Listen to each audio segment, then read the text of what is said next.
Hello everyone, आप सभी को मेरी ओर से नया साल मुबारक हो। आप हमेशा ऐसे ही खुश रहे, मुस्कुराते रहे और माँ सरस्वती का आप सभी पर आशीर्वाद बना रही। तो देखो, अपना जो टॉपिक था वो आवश्यक पोषक तत्व पर था। इसे अपन एसेंशियल न्यूट्रिएंट्स से कहते हैं। पिछले जो लेक्चर में हमने बात की थी वो एक्चुअली हमने नाइट्रोजन के बारे में भी बात की थी, जो प्राथमिक पोषक तत्व है। बच्चों, जो पोषक तत्व है, जो आवश्यक पोषक तत्व है, वो मेनली हमने देखा था मोस्टली दो प्रकार के होते हैं। एक था संरचनात्मक और एक था असंरचनात्मक। संरचनात्मक में हमने देखा था कहो की संरचना कार्बन, हाइड्रोजन और ऑक्सीजन, और असंरचनात्मक में हमने डिवाइड किया था दो पार्ट्स में। उसको मेनली दो पार्ट्स में डिवाइड किया। फर्स्ट था उसमें मुख्य पोषक तत्व था और दूसरा था सूक्ष्म पोषक तत्व। सूक्ष्म पोषक तत्व टोटल 8 होते हैं और जो मुख्य पोषक तत्व है वो टोटल 6 होते हैं। मुख्य पोषक तत्व को हमने 2 पार्ट्स में फिर डिवाइड किया था। एक था प्राथमिक पोषक तत्व और एक था द्वितीय पोषक तत्व। प्राथमिक पोषक तत्व में एनपीके और द्वितीय पोषक तत्व में कैल्शियम, मैग्नीशियम और सल्फर, और इसमें था फे, मनकू, जन्मो, बकल, निकल। पिछले लेक्चर में हमने प्राथमिक पोषक तत्व में नाइट्रोजन की हमने बात की थी। तो बच्चों, आई होप कि आपको बढ़िया तरीके से समझ में आ गया होगा, और नाइट्रोजन से अपने सभी कॉम्पिटिटिव एग्जाम में एक क्वेश्चन पुटअप कर ही लेता है। तो देखो, आज का लेक्चर हमारा नाइट्रोजन पर ही रहेगा। छोटा सा टॉपिक है और इसमें एक पॉइंट अपना रह गया था जो कि मोस्ट इंपोर्टेंट है।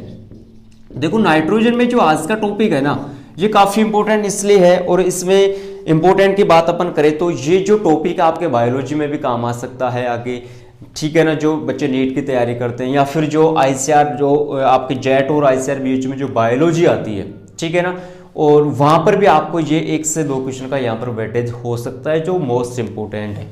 तो देखो बच्चों, नाइट्रोजन में अपन आज का टॉपिक देखेंगे खनिजीकरण। खनिजीकरण तो सोइल साइंस में हमने एक चीज यदि आपने स्टडी की है और यदि आपको याद है तो अपन ने देखा था कार्बनिक पदार्थ था। जो मृदा का संगठन था उसको 4 पार्ट में हमने डिवाइड किया था। मृदा वायु, मृदा जल, खनिज पदार्थ और कार्बनिक पदार्थ। तो खनिज पदार्थ का परसेंटाइल सबसे ज्यादा था, वहां पर 45%, और जो कार्बनिक पदार्थ था उसका 5% होता है। मृदा जल 25 था और मृदा वायु भी 25 थी। तो आज का हमारा टॉपिक खनिजीकरण पर रहेगा। खनिज मेनली किस पर है? खनिज। तो देखो, खनिजीकरण की जो प्रोसेस है वो काफी बड़ी प्रोसेस है और यहां से अपने क्वेश्चन वेटेज का रह जाता है। तो देखिए, सबसे पहले अपन यहां पर शुरुआत करेंगे, वो शुरुआत करेंगे कार्बनिक अम्ल से। किससे करेंगे? कार्बनिक अम्ल से। देखो, पहले आपको ये प्रोसेस याद हो। अम्ल, कार्बनिक अम्ल से क्या बन गया? अमीनो अम्ल, ठीक है। अब अमीनो अम्ल से फिर बन जाएगा अमोनियम। अमीनो अम्ल से क्या बन गया बच्चों? इसको अपन कह सकते हैं अमोनियम। जो आपने पहले भी लेक्चर में पढ़ा होगा, जो जल वाली, जो जल ग्रहण जिनमें ज्यादा होता है, जो जल धारण या बोल सकते हैं, जिनको जल की आवश्यकता ज्यादा होती है, जैसे धान, गन्ना, जूट, वो नाइट्रोजन को अमोनियम के रूप में ग्रहण करती है, ठीक है बच्चों। अमोनियम से देखो यहां पर बनता है फिर नाइट्रेट। क्या बनता है बच्चों? यहां पर पहले अपन नाइट्राइट बनाएंगे। नाइट्राइट क्या बनाएंगे? नाइट्राइट। नाइट्राइट से बनता है बच्चों यहां पर नाइट्रेट। क्या बन गया? नाइट्रेट। और लास्ट की जो प्रोसेस होगी, नाइट्रेट से फिर बनता है लास्ट में नाइट्रस ऑक्साइड। क्या बनता है बच्चों? नाइट्रस ऑक्साइड, ठीक है।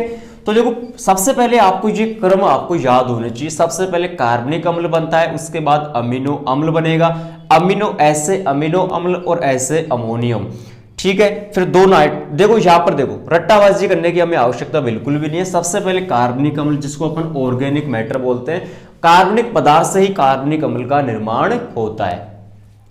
अमीनो अम्ल 2 है, ठीक है। फिर नाइट्रोजन वाले आ गए, नाइट्रेट हो गया, ठीक है, नाइट्राइट हो गया, नाइट्रेट हो गया और नाइट्रस ऑक्साइड हो गया। तो 3 तो प्रोसेस ये सेम है और 2 प्रोसेस ये वाली सेम होगी और ये सबसे अलग हो गया, ठीक है। अब देख लेते हैं कि इनसे ये प्रक्रिया बनी, इनसे ये प्रक्रिया बनी, इनसे ये प्रक्रिया बनी, तो किसकी उपस्थिति के कारण बनी? डायरेक्ट थोड़ी ना बन गई।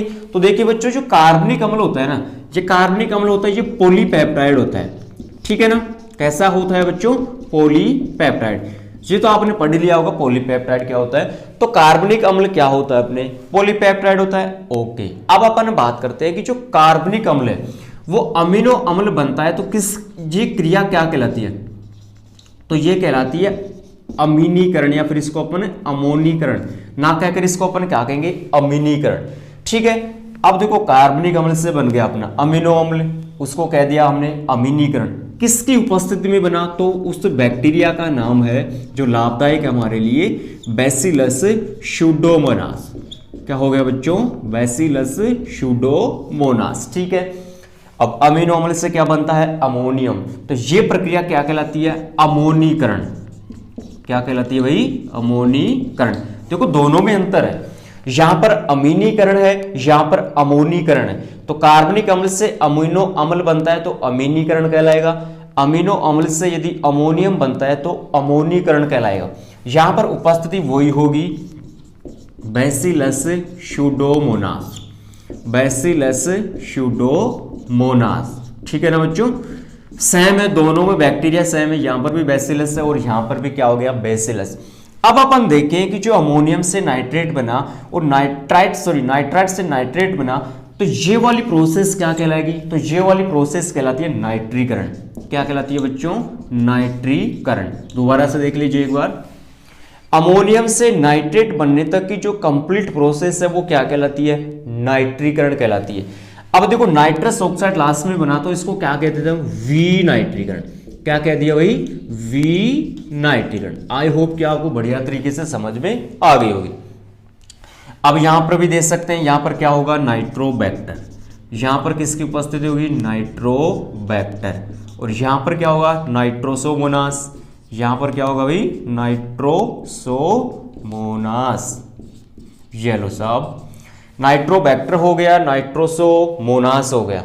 देखो दोबारा से, ये बहुत ही इंपॉर्टेंट प्रोसेस, काफी बार यहां से क्वेश्चन पुटअप कर लेता है कि अमोनियम से नाइट्राइट बनने में किस जीवाणु की महत्ता होती है, महत्वपूर्ण होता है, तो वो नाइट्रोबैक्टर होगा। नाइट्राइट से नाइट्रेट बनने में किसकी अहम भूमिका होती है, तो उसका नाम, बैक्टीरिया का नाम है नाइट्रोसोमोनास। ये शायद आपके क्लियर हो गया होगा। तो देखो इसकी 1 2 3 4 5 6 प्रोसेस है इसकी। सबसे पहले कार्बनिक अम्ल बना, उसके बाद अमीनो अम्ल बन गया, फिर अमोनियम बन गया, फिर नाइट्राइट बन गया, फिर नाइट्रेट बन गया और लास्ट में नाइट्रस ऑक्साइड बन गया। कार्बनिक अम्ल पॉलीपेप्टाइड होते हैं। कार्बनिक अम्ल हमने पहले भी देखा था, ओ संस्तर में उपस्थित होते हैं। तो देखो कार्बनिक अम्ल से अमीनो अम्ल बना था, वो की वही चीज आ गई, अमीनीकरण। उपस्थिति किसकी होती है, बैसिलस स्यूडोमोनास। अमीनो अम्ल से बना अमोनियम तो अमोनीकरण कहलाता है। ये अमीनीकरण है, ये अमोनीकरण। तो अमोनियम से नाइट्रेट बनने की प्रक्रिया नाइट्रीकरण हो गई और नाइट्रस ऑक्साइड बनता है, उसको अपन ने क्या कह दिया, वी नाइट्रीकरण। तो सबसे ज्यादा क्वेश्चन यहां से पुटअप करता है, अमोनियम से नाइट्राइट और नाइट्रेट से नाइट्रेट बनने की प्रक्रिया क्या कहलाती है। अब यहां पर अपन बात करें कि जो नाइट्रीकरण की जो क्रिया होती है उसमें जो तापमान होता है, या फिर अपन कहें कि जो पीएच मान होता है वो कितना होता है। तो देखो ये भी काफी बार पूछ लिया जाता है कि नाइट्रीकरण में पीएच मान कितना होता है, तो ये होता है 6.5 से 7.5। और यदि तापमान की बात करें तो 30 डिग्री से 35 डिग्री सेल्सियस यहां पर क्या होता है, तापमान कितना होगा, तापमान 30 से 35 डिग्री तो तापमान हो गया। और पीएच मान की बात करें तो 6.5 से 7.5 यहां पर पीएच मान होता है। तो देखो ये हमने देखी प्रोसेस। यदि ऐसे और अपन देखें तो खनिजीकरण की सबसे पहली प्रथम अवस्था तो क्या है, कार्बनिक अम्ल हो गई। और खनिजीकरण की सबसे लास्ट वाली अवस्था कौन सी है, नाइट्रस ऑक्साइड हो गई। खनिजीकरण की दूसरी अवस्था अमीनो अम्ल, तीसरी अवस्था अमोनियम, ऐसे भी पूछ लेता है कई बार क्वेश्चन। तो खनिजीकरण की पहली अवस्था कार्बनिक अम्ल, दूसरी अमीनो अम्ल और लास्ट वाली है नाइट्रस ऑक्साइड। तो आई होप कि खनिजीकरण की जो प्रक्रिया थी आपको बढ़िया तरीके से समझ में आ गई होगी। बट एक बार दोबारा से देख लेते हैं। सबसे पहले कार्बनिक अम्ल बनता है, फिर अमीनो अम्ल, फिर अमोनियम, नाइट्राइट, नाइट्रेट और नाइट्रस ऑक्साइड।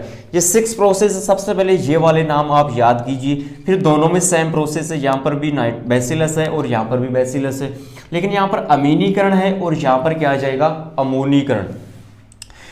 बच्चों पिछली वीडियो और पिछले लेक्चर में अपन बात करें तो हमने देखा था कि जो अधिकतर फसलें हैं वो नाइट्रोजन को नाइट्रेट के रूप में ग्रहण करती है। बट कुछ फसलें हैं, धान हो गया, जूट हो गया, गन्ना हो गया, वो नाइट्रोजन को नाइट्रेट के रूप में ग्रहण करते हैं। ठीक है ना। तो उसके जो काफी क्वेश्चंस बनते हैं, जो रीजन बनते हैं, वो यहीं से निकलते हैं कि जो नाइट्रोजन है वो नाइट्रेट के रूप में बदलती है, नाइट्राइट के रूप में बदलती है, अमोनियम के रूप में जो बदलती है ना गैसें, जो तत्व है वो यहीं पर ये प्रक्रिया, ये प्रोसेस होती है। इसलिए ये हमें जानना बेहद जरूरी है। तो आई होप कि बढ़िया तरीके से आपको समझ में आ गया होगा। थैंक यू, धन्यवाद।